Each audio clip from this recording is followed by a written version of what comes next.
Were there any positives in the last two games for Michigan State? Well, Chase Glasser of Spartans Illustrated, he joins to tell us that and a lot more. Like, hey, who else is an unsung hero on this team? Should Michigan State be underdogs by this much coming up? Let's go. You are Locked On Spartans, your daily podcast on the Michigan State Spartans, part of the Locked On Podcast Network, your team every day.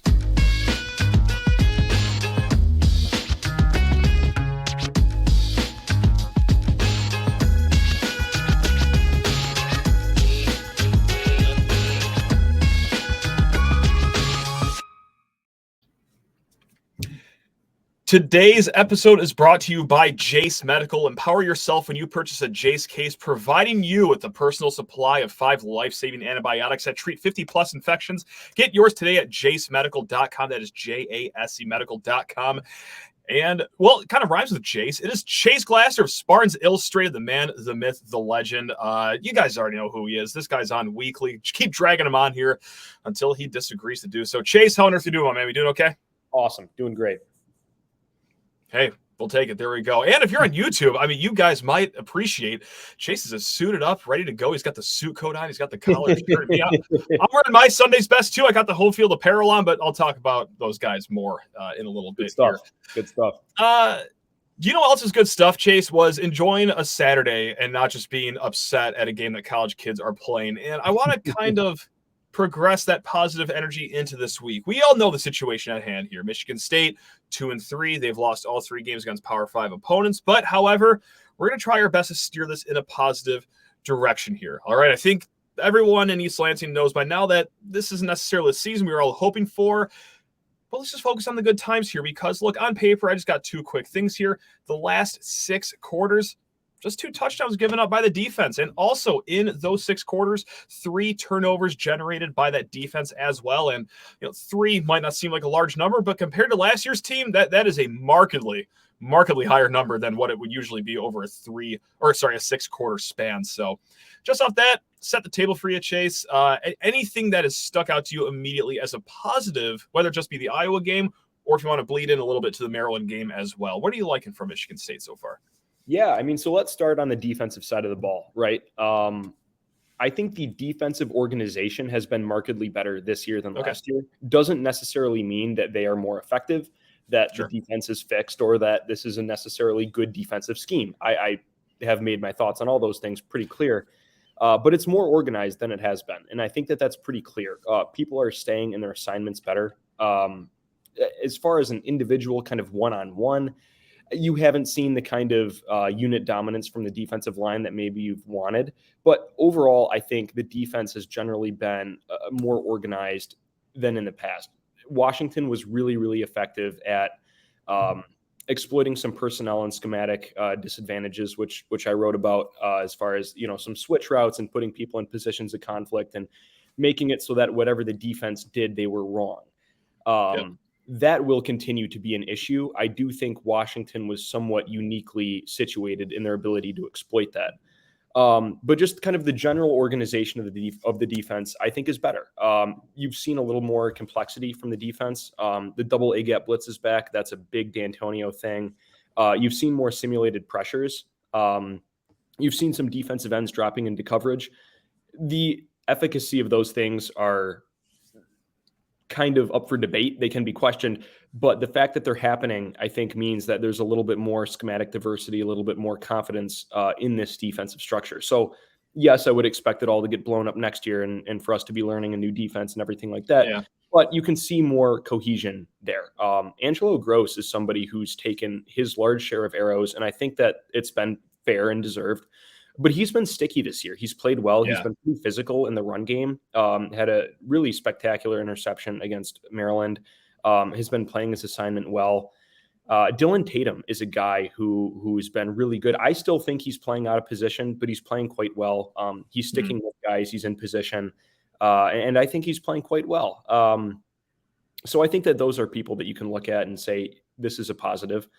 Jordan Hall, as a young guy, he's been pretty solid in coverage, generally, where he's supposed to be in the defense. For a guy who's that young to be contributing in the second level of a defense, that's big. And I think that he's been a positive too.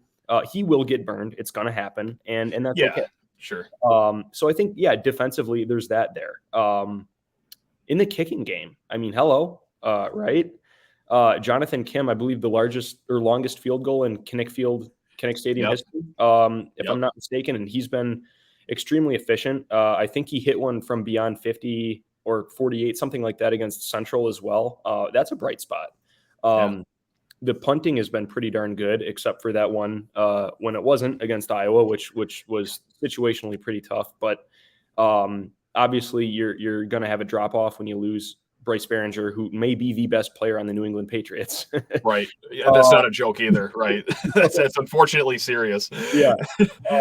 But it's the special teams have been better.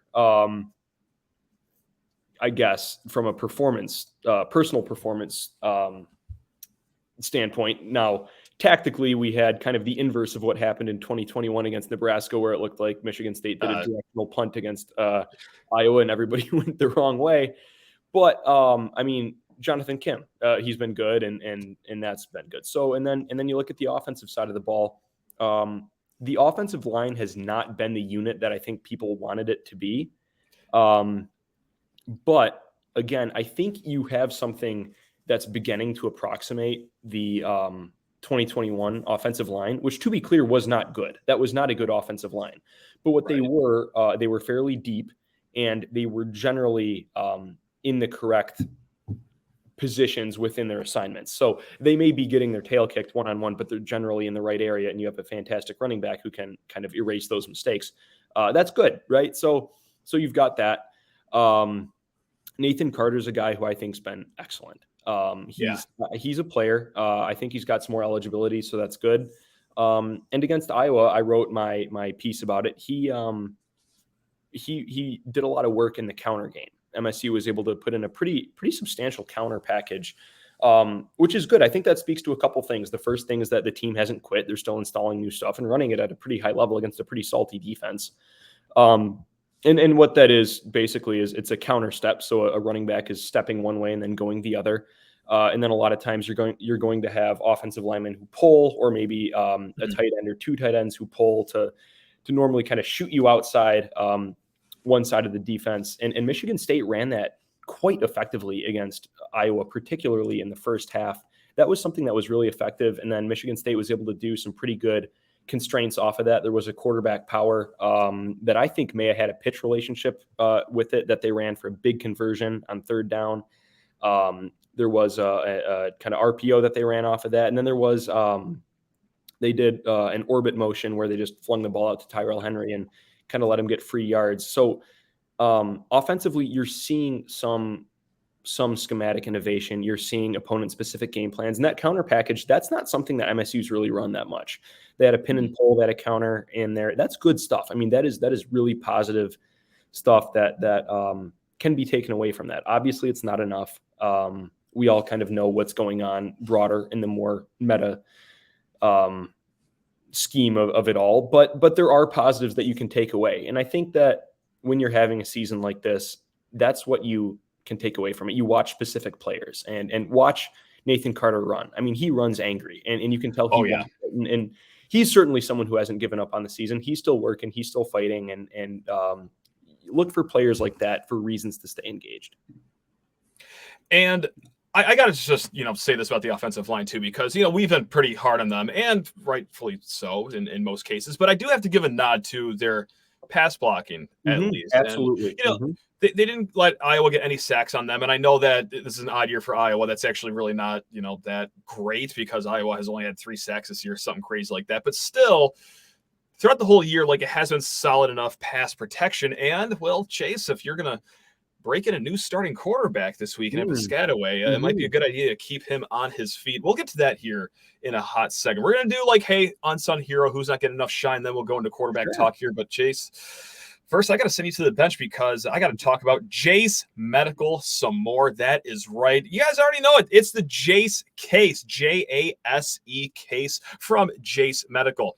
Now, maybe you don't know what I'm talking about for whatever reason. Well, the Jase case, it's simple. They're going to provide you with 5 life-saving antibiotics for emergency use. And all it takes to get the Jase case is fill out a simple online form, and in some cases, jump on a quick call with one of our board-certified physicians. It is doctor-created, doctor-recommended, and it is perfect for emergency use. Go ahead. Throw a Jase case in your house, your RV, your boat, anywhere that you travel. It might be a good idea to throw the Jase case in your luggage because let's say you're traveling abroad and the stomach ain't feeling too hot and, well, you don't want to deal with a language barrier or any health insurance. And oh my God, it's a good thing I brought the Jase case here because, again, it is all for emergency situations. You want to be prepared whenever anything strikes. And also, I mean, God, who wants to fuss with all the pharmacies and just, supply chain management issues? Who wants to? Not me. Just have the Jase case at your ready. And also get $20 off on these life-saving antibiotics today from Jase Medical by using my code LOCKEDON. That is all one word, LOCKEDON, at checkout at jasemedical.com. That is JASE medical.com. Promo code LOCKEDON for $20 off of life-saving antibiotics from Jase Medical. Also, not done rambling on yet because we got to talk about the fine folks at Home Field Apparel. That's right, homefieldapparel.com. If you have not gone on their website, what are you waiting for? You are certainly not the best dressed at the tailgate, at Spartan Stadium, at the Man Cave, at the sports bar this whole season because, well, quite simply put, they have the best apparel out there. They have vintage logos that you may or may not have ever seen before. It doesn't matter how diehard of an MSU fan you are. They will surprise you with what they have at homefieldapparel.com. And also, when you order your hoodie, your t-shirt, your long sleeve t-shirt, even your hat too, when you put it on, it will be the most comfortable garment in your closet. That's a personal guarantee. They don't have that written down in front of me to read or anything. Like, I'm just, earnestly telling you as a friend, it will be the most comfortable piece of clothing you will wear. So what are you waiting for? Go to homefieldapparel.com. and smash in promo code LOS23. That's all one word, LOS23 for 15% off of your first order. Again, LOS23 at homefieldapparel.com for 15% off. That's at homefieldapparel.com. And let's get the one, the only Chase Glasser Spartans Illustrated back into the mix here. And you know what? I had this whole question set up. I was going to throw a name out, but Chase, you already said the name here because we're going to talk like unsung heroes. Who's a guy that isn't getting enough shine? People have obviously talked about Nathan Carter a ton. Jonathan Kim has been getting a lot of good press lately. But, man, I got to say, Angelo Grose, I know he's playing good this year, but I just don't think it's being appreciated like how well he is truly playing this year. And no, it's not, just the interceptions. And no, it's not just, my eyes telling me this. Pro Football Focus had him as the number 1 ranked player for Michigan State in the last game against Iowa. So it's also like the experts too that are saying this as well. Is Angelo Grose for you as well, or is there another player out there that you think deserves a little more shine here so far this season? I think Angelo Grose is a great one. I mean, I talked about this a couple episodes ago. Zone defense is not you have your bubbles and then you stay in your bubble. Like zone defense is active, and it's more of a matchup. It's when someone's in your area of responsibility, you are stuck on them. And he's displayed that from the slot. Michigan State runs a 4-2-5. So the second level, it's a little iffy, right? You have 2 linebackers, and a lot of time, Cal Halliday is not a really effective pass covering linebacker. So people are going to run a lot of in-breaking stuff, and any route concept is going to have an in-breaking route that stresses the second level. It's just good offense. So you need to have someone who's equipped to handle that. And you either have a linebacker dropping out, or I guess a defensive lineman dropping out. But someone who's a primary run defender dropping out into that zone. You have someone from the second level hammering down and trying to break it up at the point of attack. Or you have your nickel corner who's able to kind of do something approximating both of those things. And Grose has been really good at that this year. He's going to get tested. A lot of big games on deck for him. But he's been really good in a way that I think should be recognized. Also in the secondary, I know I mentioned him before, but Dylan Tatum. I mean, he's someone who has played really well in pass coverage and the run defense. When you can have a cornerback who is a positive run defender, I mean, that is so wildly helpful. It's unbelievable. And he's been able to do that in a way that I think is really, really beneficial for the defense to be able to shore up the edges and funnel people back to the inside so that those linebackers and safeties can make tackles. He's been really, really helpful.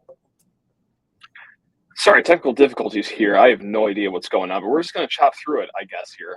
So when it comes to the quarterback position, Chase, boy, howdy.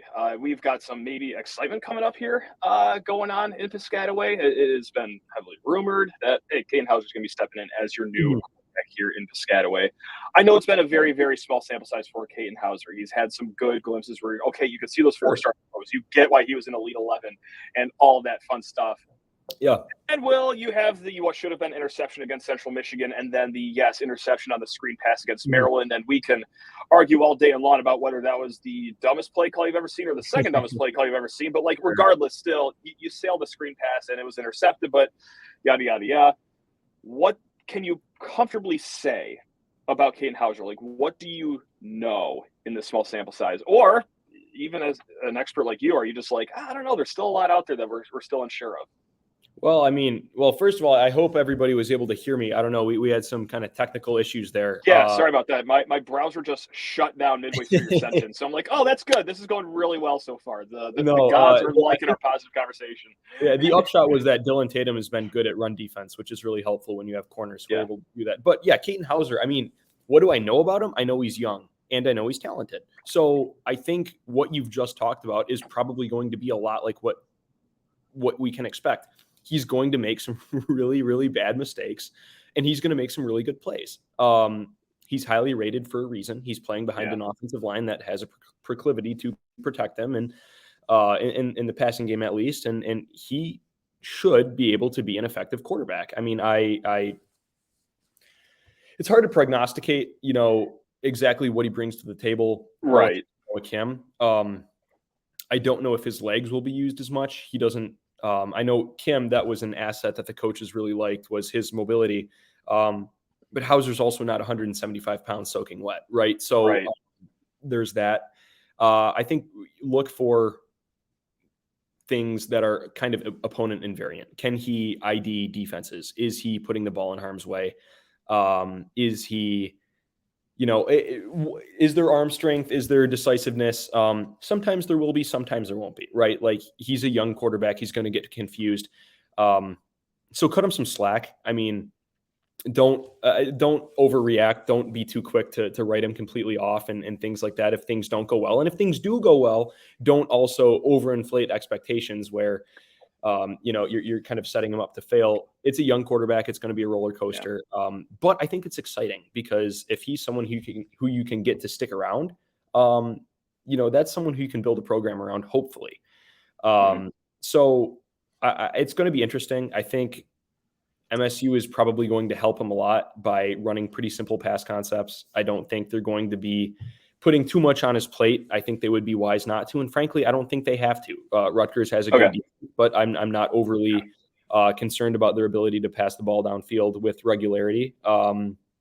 So I just take every play kind of in its own for what it is, and don't try to read too much into it, because this is not the finished product of Katin Houser. But at the same time, be excited because you're seeing someone who you haven't seen before and who by all accounts has a lot of promise. Yeah, that perfectly echoes what I was saying earlier this week. Essentially, does Katin Houser help you win these games this year? Are you more likely to win these games with Katin Houser this year than you are Noah Kim? Maybe, I don't know. But look, he is a young kid. He does have the higher ceiling by all accounts. Whether it's arm talent, whether it's just body, or of course, the hype coming in here. I think it's just the healthy way to go, just from a program standpoint. Like, you don't want to end the season all of a sudden you didn't give either 4-star any shot to grow throughout the season. Like, that would just be malpractice at some point. You get better at football by playing football, right? Yeah. And, with Noah Kim, there's been a bevy of issues on the offense, and I don't think that we are one quarterback change away from seeing a much improved team. But correct. His decision making was subpar at times. I think he got rattled, and there's things where you're just looking at kind of the overall efficacy of the offense, and you're talking about one touchdown and 11 quarters or something like that, against the other team's first team defense. Right. I think there needs to be some sort of a message to your team that, hey, listen, we have expectations here and there's things that we need to do. And scoring 7 points against Maryland or against Washington, either team, in a kind of the tail end of a blowout, 1 touchdown against Maryland, and 13 offensive points against Iowa. That's not acceptable. So you send a message to the team in doing that. So I don't have an issue with the change, if it is indeed a change. Which if it isn't, oh boy. But everything that we've seen would suggest that it would be, and then just kind of let it all hang out and see what happens. Wimsatt for Rutgers got hurt this weekend. Rutgers isn't going to do anything overly ground on offense, but then again, neither did Iowa. But you're going to have to come out and play a clean game, and if Houser can come out and do that, then he's going to give the team a chance. I'm firmly convinced.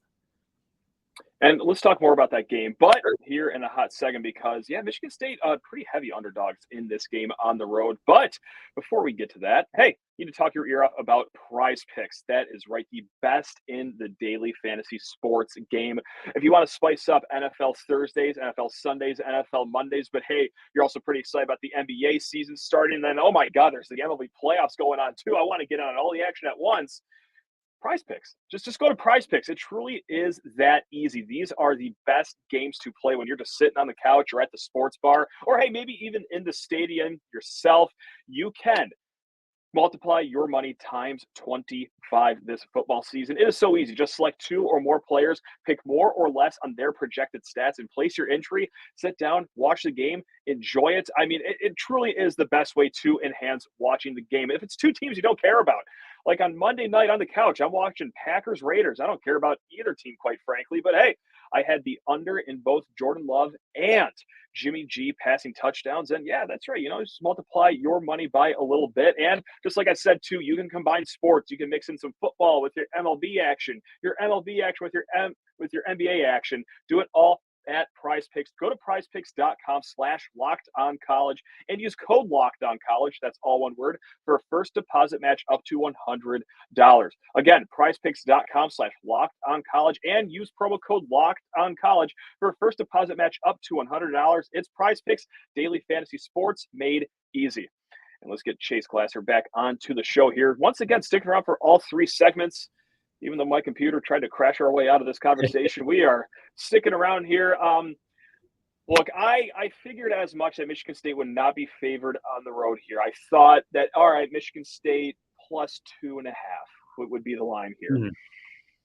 Chase, it opened up, depending on what sport book you look at, but if you go to the fine folks at FanDuel, that game opened up as Michigan State 5-point underdogs. Now, that might not seem like a whole lot of points, but boy, against a Rutgers team, and I get that they're okay this year, but against a Rutgers team, oh my God, that's a little steep.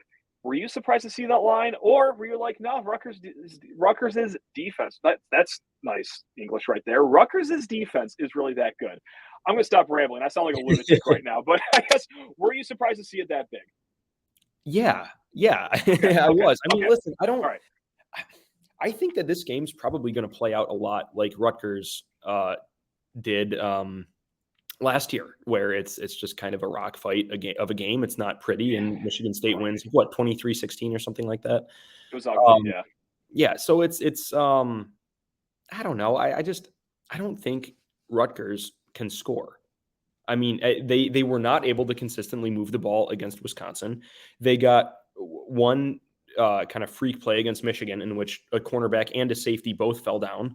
I don't think that they're going to be able to maintain offense. Now, if Michigan State helps them and turns the ball over and does that, okay, then we'll have a conversation.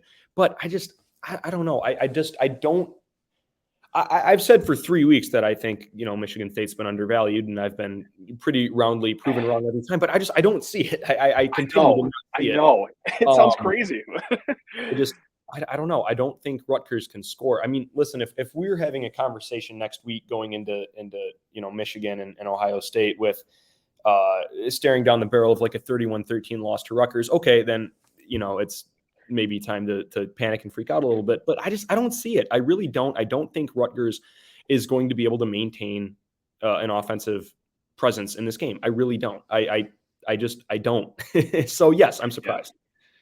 Yesterday with lockdown recruiting expert Brian Smith, after we were done recording, we were talking about this game, and he said, call the sports book and see what number you can get on taking under 30 points total. Because right now it is at 43.5, but like, dude, I'm right with you. Like, I don't know how well Michigan State is going to score, and that's both parts. Like, okay, Michigan State's offense, not that great this year. That's no secret, but Rutgers has really got something cooking on defense. Yeah. Oh, yeah. Their defense is good. I mean, Shiano's sure. guy.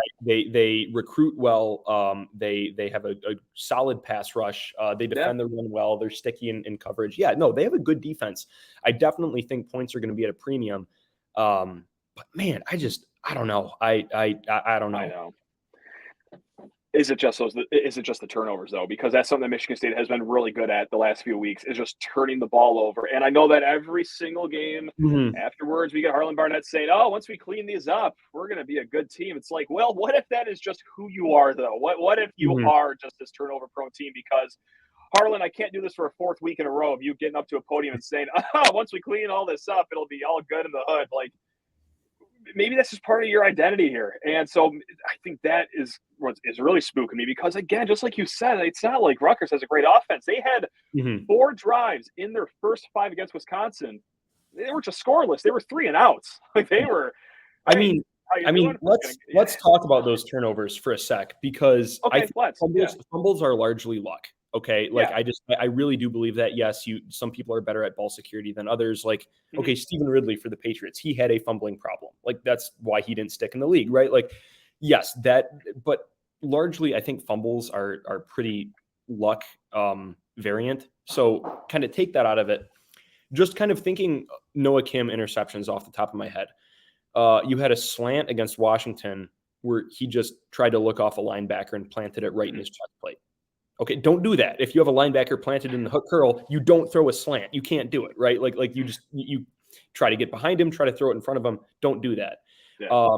There was a double move that he overthrew that Cooper DeJean basically ran the route for the receiver. Okay, well, Cooper DeJean had another pick last week. I think he's leading the country in interceptions. He's a really good corner. He's amazing. Yeah. Okay. Yeah. And then you had that play action that went off of the counter scheme, and Kim was just really, really, really late trying to hit a guy in the flat, and that's going to get jumped in a cover 2 all day. And Iowa coaches that really well.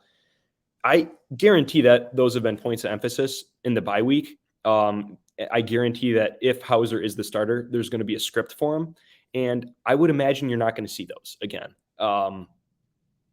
I would think. Now, if you do, they're going to lose. But if not, I think that this is going to be a tight, competitive game, and I think Michigan State should win. Here we go. I just had my hopes up high. You know, there's another weekday where I'm just looking at Saturday, being like, yeah, I know what I've seen the last few weeks. I know what I've seen, but I believe, So here we go.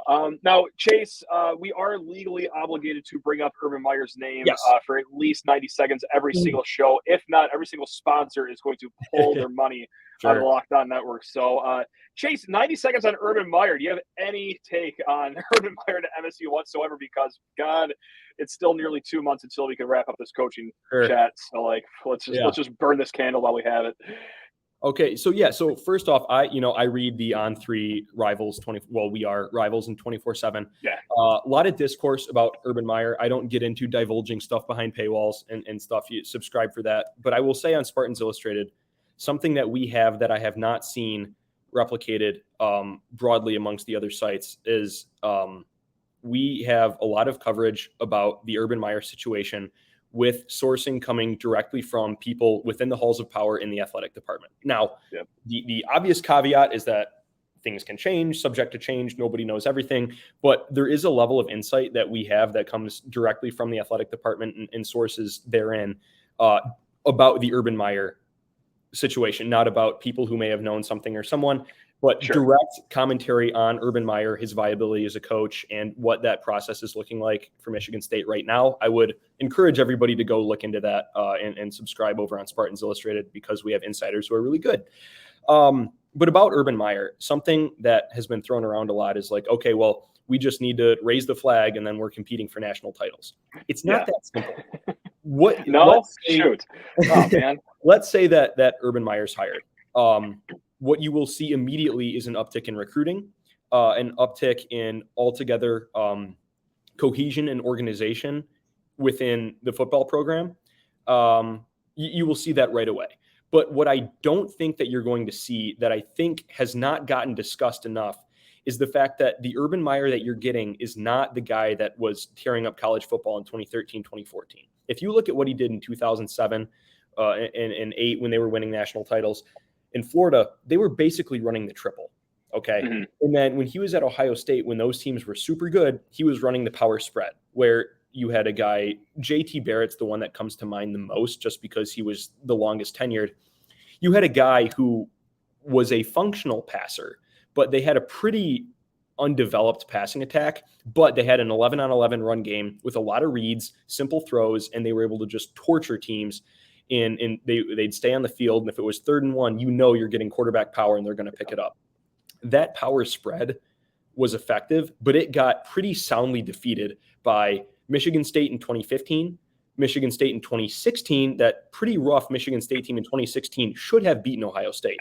And it got pretty roundly wiped out by Michigan in 2016 and 2017. The saving grace for Urban Meyer in 2017 was JT Barrett getting hurt, Dwayne Haskins, who was not a runner, coming in, and them realizing, hey, we can just run an NFL offense with these great wide receivers that we have. And that just eviscerated Don Brown, who ran a one-high man aimed at taking away that power spread. And if you look at those Ohio State teams, 2017, 2018, blowout loss to Purdue, blowout loss to Iowa, I believe, and just they were not the same teams that you saw in 2014 and 2015 that were so good, because his stuff got downloaded. You will see a different version of Urban Meyer, but you won't see that kind of schematic efficacy that you saw in the early to mid 2010s, I guess, just because the game has passed that by. You will see more organization. You will see a more coherent and efficient program. But the idea that he's going to come in, get his guys, and you're going to be competing for a national title, I don't know. I think it actually would probably look a lot more like what the Harbaugh 10 years looked like at Michigan, where you come in and you are immediately 10 wins competitive, but especially in the 10, there's a plateau there where it's going to be tough to break into that upper echelon. Now, you take some time, very well could happen, but I don't think it's kind of flipping a switch. But again, I digress. Go and check out all the stuff at Spartans Illustrated about that. Yeah. And it's good stuff. It's exciting stuff, and it's interesting times. And to echo what you're saying, definitely plenty of great work at SpartansIllustrated.com. All the film room stuff that you do, Rhino Blenis on the recruiting, the forums, always a great time in there. Great staff over there at Spartans Illustrated. So, no, really do appreciate you, Chase. I mean, again, I say this every week, but I know the listeners, the viewers absolutely love when you come on, chop it up, talk X's and O's, but in a way that everyone can understand, which is really, really helpful these days. So, really do appreciate you, man. So, until next time. Hey, gang, let's enjoy the rest of our week here. We're going to have Greg Patuto. He is going to help us break down Rutgers, their side of things over Piscataway. And then to end the week, we're going to have Hunter Stahl of Pro Football Focus back on to run through all the numbers, the best players of this team so far. But until then, love you all. Go Grid.